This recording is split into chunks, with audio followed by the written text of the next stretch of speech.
Hi, it's Dr. Rowe. I'm here to talk to you about anxiety related to money. Hopefully my microphone, you can probably just see that it's not too glinting in the light there. So you may have seen one or two of the other videos I've done whilst I've been here. It's a subject that I think is growing rapidly, and the concept and the discussion around anxiety and stress seems to be growing. I just literally saw it in the media again today, and I had a call with my PA yesterday, and she said, are you going to tackle the subject of anxiety, which you've been doing for years, but are you going to do more videos on this? And I said, yes, I am. So great nudge there from Nikki as well. So let's talk about anxiety related to money. This is the video I want to do for you now. So if you're watching this right now and you have money related anxiety or stress related anxiety, I can tell you that is not uncommon. You're not on your own, and don't think for a minute that you have to dig a hole and dive into that hole and just build more stress on top of you. Now that's going to make it worse. Now, I'm not a financial advisor. I can't give you financial advice. So what I'm going to go through is a technique that I've used for many, many years with people that are facing financial difficulties, or more importantly, financial anxiety around their financial difficulties.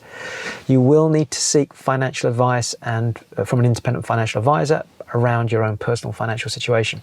So what I'm going to do is talk about a technique that you can, if you choose to apply, to see if it works for you.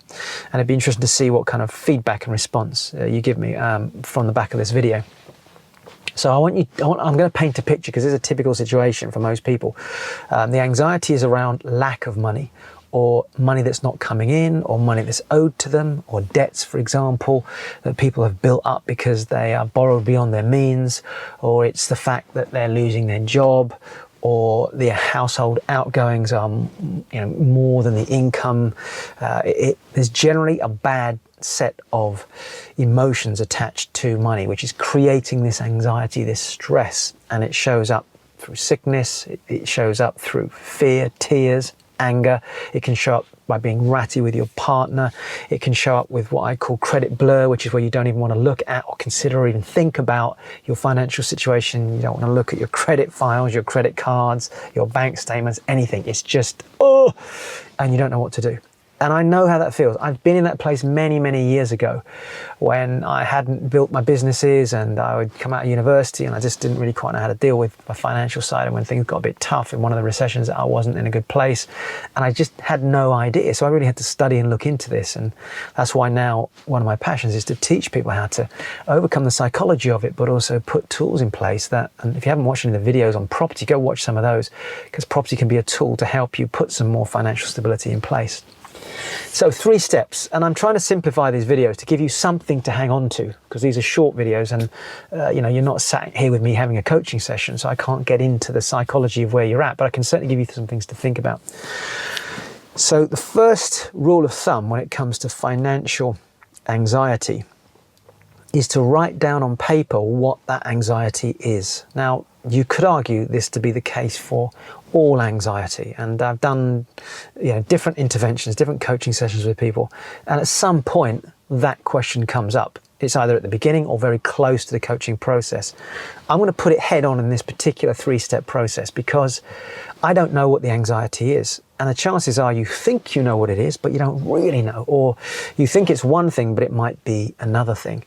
So if you are able to do this, get a journal out, and whatever you're feeling right now, first of all, just write. If you said to me, well, exactly how should we do it? The first thing is to simply describe word for word what your anxiety feels like. So some things to consider.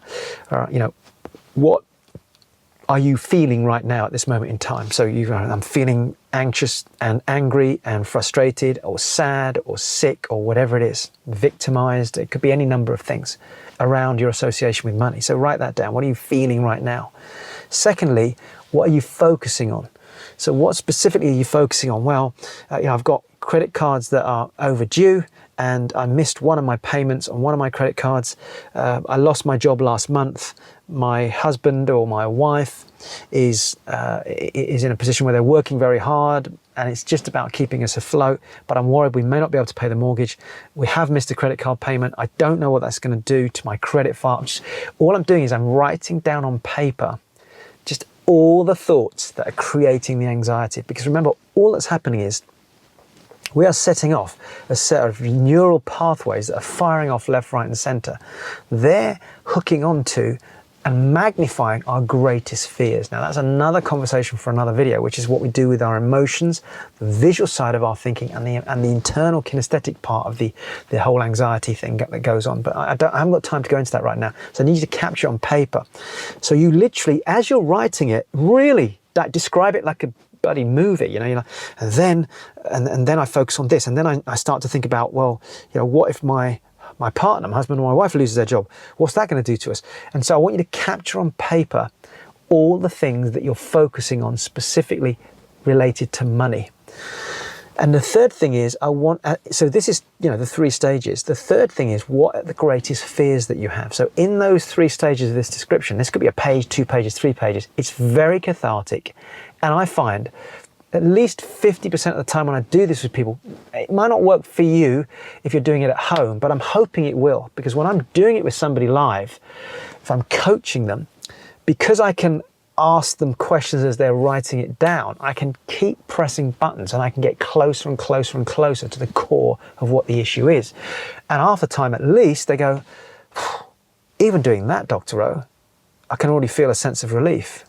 I'm hoping it's going to work for you, because you're just mapping out on paper and you're going, okay, so that's really all it is. Because really, we're trying to capture all this mess of anxiety going on in here and here about money, and we're trying to get it onto paper. So now when you look at it, you go, all right, it's really just these 2 pieces of paper.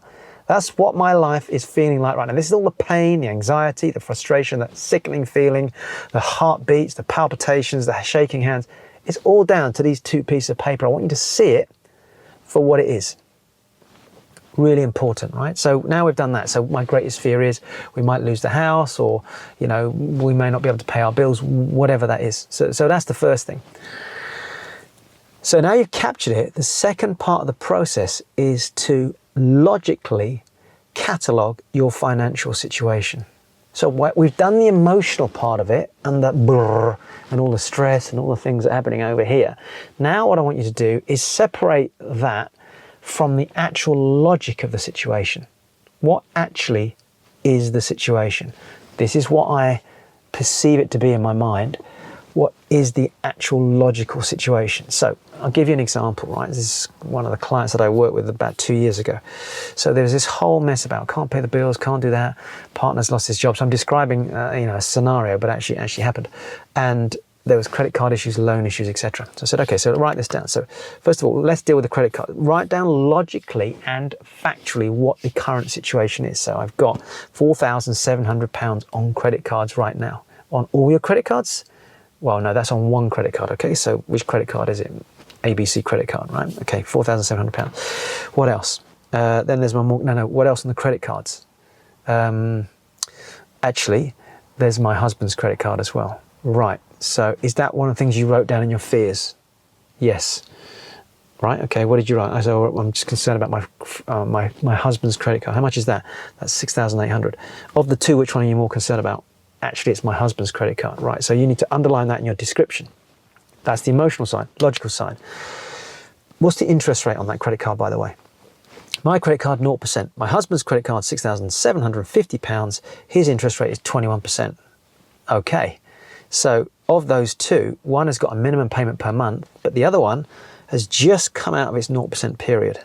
So now the interest rate on that credit card is so high that your monthly payments are 3 times what they were before.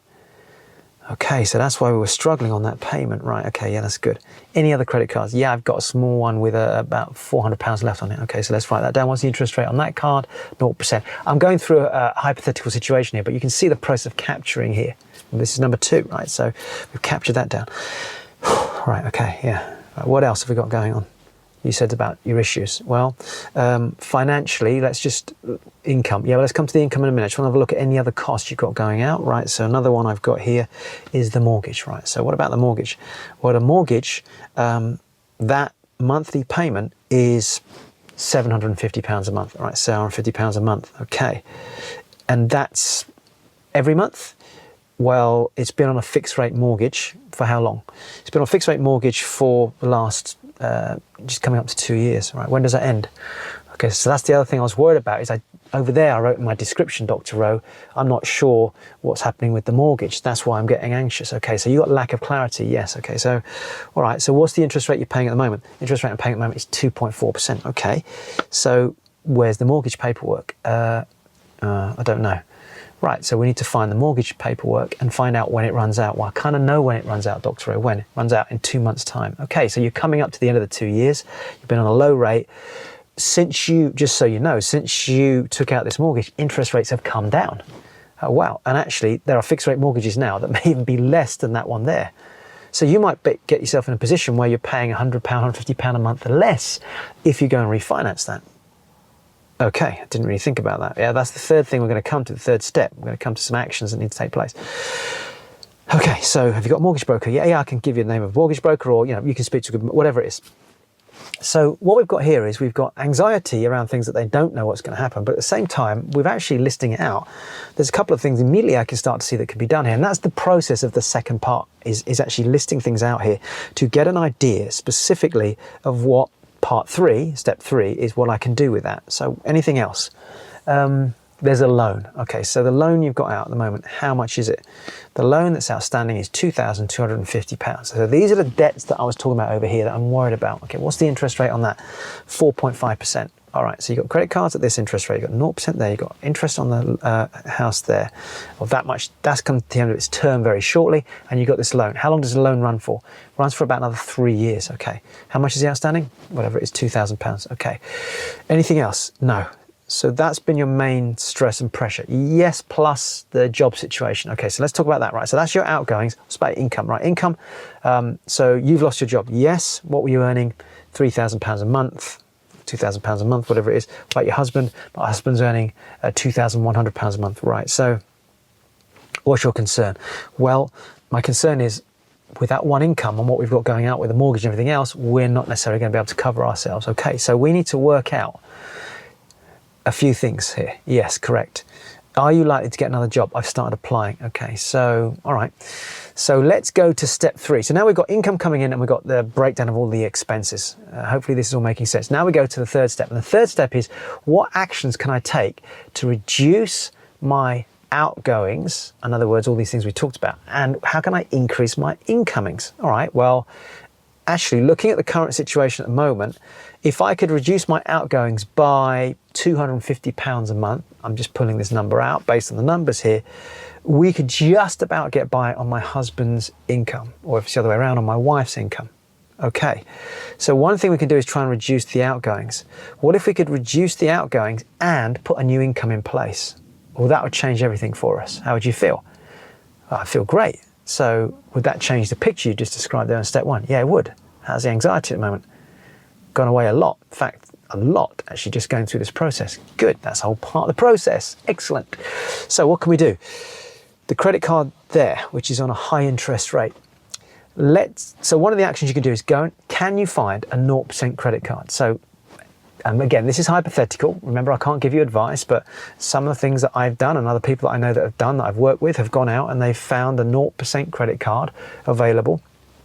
And they've simply transferred. So could your husband transfer his balance onto a 0% card? Well, actually, I've got a 0% card. Oh, really? Well, what's the limit on it? Well, my card it's a new card, actually. It just came out about a month and a half ago. It's got 9,000 limit on it. Okay, have you used it? No. What's the interest rate on balance transfers? 0%. Okay, so what if we phone up the credit card company there, ask them, if you did a balance transfer of, what's your husband's card? £6,700. If that £6,700 was to move across to there, what would be the payments on that? And so, yeah, that could be an action to phone up and find out. Let's imagine that the new balance on another card at 0% reduced the payments by half, for example. All of a sudden, we've pretty much pulled back the money we were needing to do to bring things back into even keel.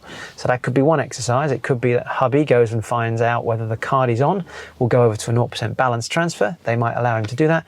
Or it might be that he's able to get a card himself and do a balance transfer there. I mean, there's several things. And this is, I can't give you advice on this, but these are things that you could look at, and certainly I've done in the past and other people have done. So that's one thing. And then we've got another card there that's on reasonably, I can't remember now, but let's say it's high interest rate.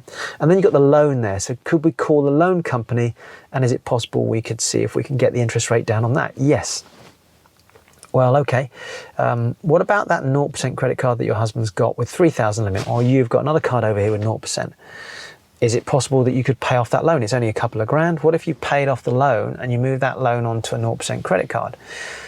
Oh, wow. Well, the interest rate on the credit card is 4.5%, on the loan is whatever it is, 4, 5, 6%. You can get it on 0% card. You could reduce your payments there. So what we're doing is we're looking at practical solutions to reduce the monthly payments. And that's an exercise you're going to have to do yourself. I can't give you guidance on that because I don't know what your situation is, but I'm giving you a hypothetical situation where someone can readjust the interest rates to bring their monthly outgoing costs down. Of course, there's the mortgage as well. So the mortgage broker, speak to a mortgage broker, find out if I can do a refinance on my house or switch to a lower rate interest than I'm currently getting at the moment. What if I could reduce my payments from 750, 800 down to say 600 or something like that? Great. So that combination of things hopefully will improve the situation. And then finally, job situation. I can increase the number of applications. What if you went for a lower salary to start with? What if you took a job sooner? Instead of it being 3,000 a month, it's 2,600 pounds a month. Yes, it's less than you were getting before, but that suddenly and significantly improves the household income. Yeah, that's true. I hadn't thought about that. I could even go part-time. Yes, you go part-time. Yeah, part-time, reduce the outgoing costs, work on that, get the interest rate down, fix on the mortgage. Whew, great. How do you feel? A lot better. So that's the process. Do your description, break that into 3 parts, catalogue logically what the financial situation is, and then off the back of that, step 3 is look at some ways to improve that. What actions can you take? In most cases, that massively reduces the anxiety down for the person that's actually experiencing it. Whoa, that's a bit longer than I thought. Hopefully that's useful. It's Dr. O signing out, and I shall see you on one of my future videos.